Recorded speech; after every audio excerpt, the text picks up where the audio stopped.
Okay, here's the form I threw. It's, I don't know how to call that, like a teardrop shape. And then I just take 2 clean bats and I flatten it. And you can go pretty extreme on this. Usually it winds up kind of poofing out a little bit, so it's kind of fun to really give it a good squish. That style I learned from Danny Meisinger.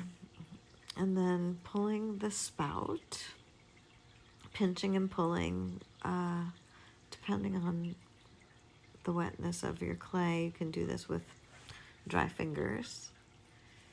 Then I like to open it up with a wet finger and give it a nice sharp and defined spout. So it looks like a beak.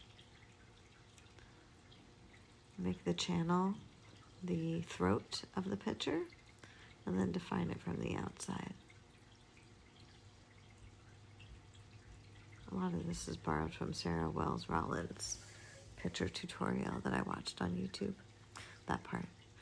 This is something I've always done myself, is just pinch up the rims. I just almost always like to do it. I don't always do it, but almost always.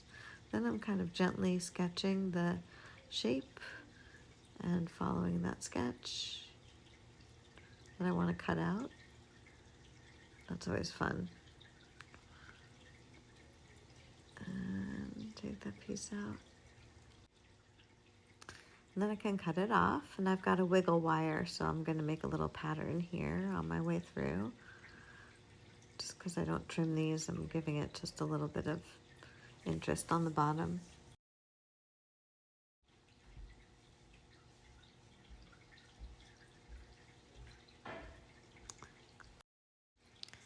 And then I score the 2 sides. The handle gets attached both to the top and the back of this.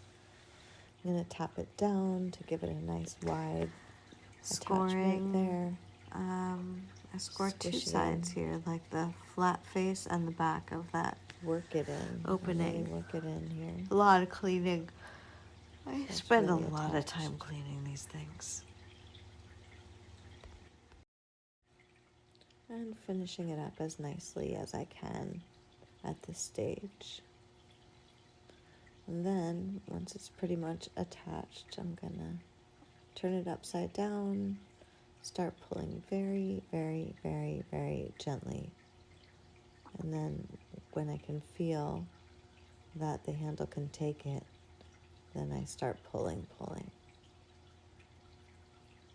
I dry off my hand, find my angle.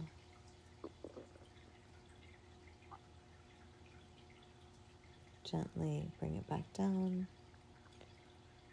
and finish the handle.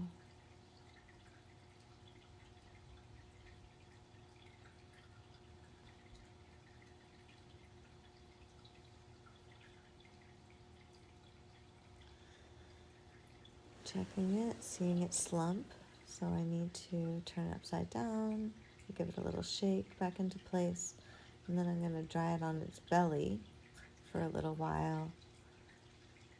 I have some chucks set up with towels on them, so I can just lay this right on its belly. Let it sit there. Actually, let it sit there for a couple hours this morning when I went and did other things. So that's it.